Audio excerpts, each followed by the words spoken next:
अस्सलामुअलैकुम my YouTube family, कैसे हैं आप सब। उम्मीद है कि सब ठीक ठाक होंगे और बहुत खुश होंगे।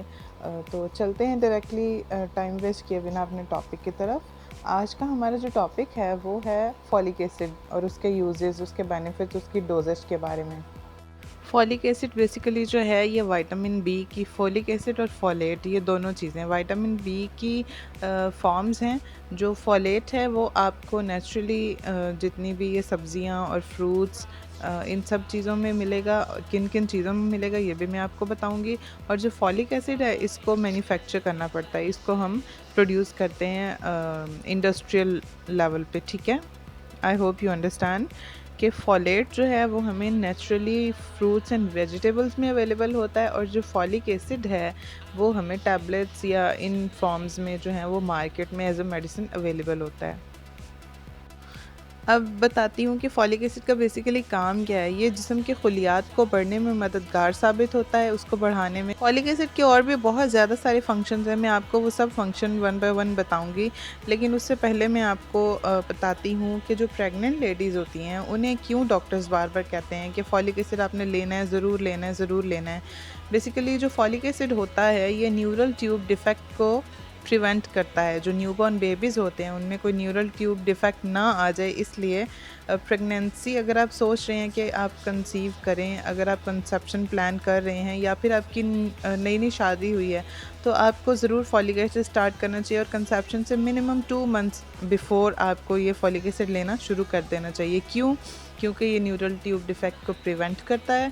अब न्यूरल ट्यूब डिफेक्ट होते क्या हैं? बेसिकली आपने अक्सर सुना होगा किसी बच्चे का सर नहीं ठीक से बना होता, किसी का फोरहेड नहीं बना होता, किसी का जो ब्रेन होता है वो एक्सटर्नली थोड़ा बाहर को रसोली की तरफ बना हुआ होता है, और उसके ऊपर बिल्कुल बारीक सी लेयर होती है ट्रांसपेरेंट टाइप्स। ये सब जो हैं ये न्यूरल ट्यूब डिफेक्ट्स हैं।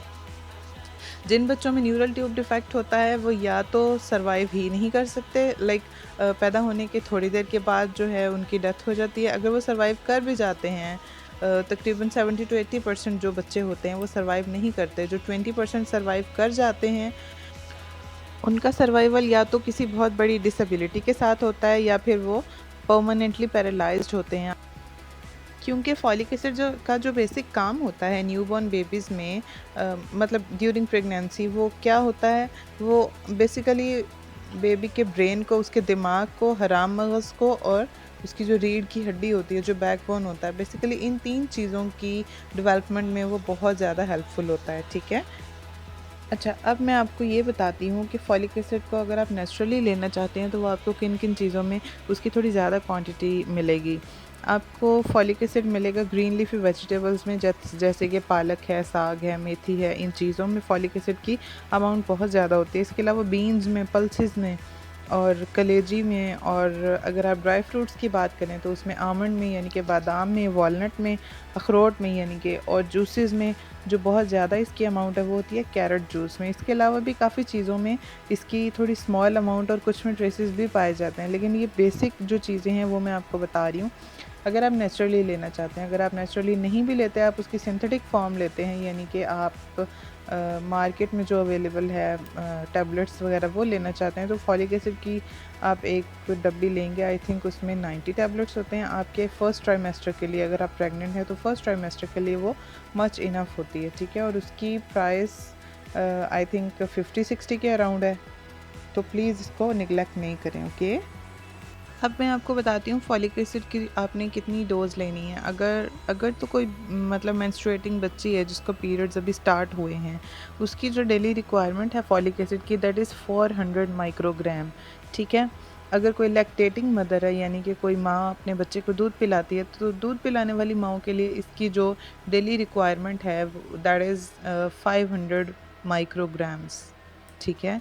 इसी तरह से अगर कोई प्रेग्नेंट लेडी हैं उनके लिए इसकी जो डेली रिक्वायरमेंट है दैट इज़ 600 माइक्रोग्राम्स।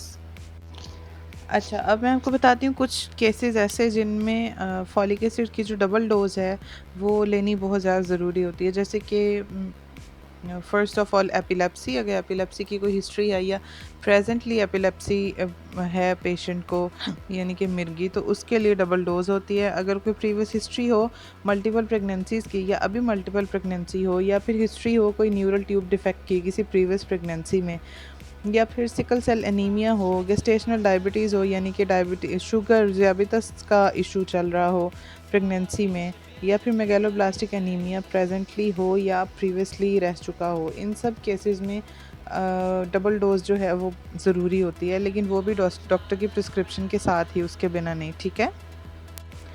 अपने व्यूअर्स को मैं अपना टॉपिक ब्रीफ करते हुए एक दफ़ा फिर से बताती चलूँ कि फॉलिक एसिड एक ऐसा ग़ज़ाई मादा है जो जिस्म के खुलियात को बढ़ने में मददगार साबित होता है और रेड ब्लड सेल्स की फॉर्मेशन में बहुत ज़्यादा हेल्पफुल रोल परफॉर्म करता है। ठीक है।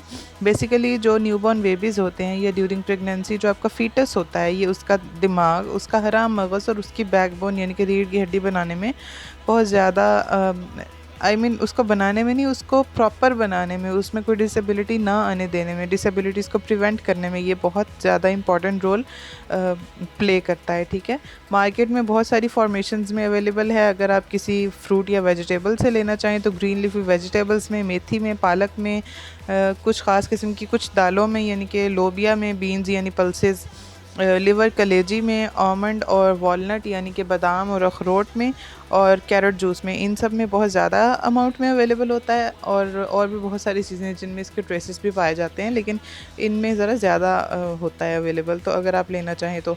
अब उसकी जो नॉर्मल डोज़ है that is 500 microgram for lactating mother, 400 microgram for a menstruating girl,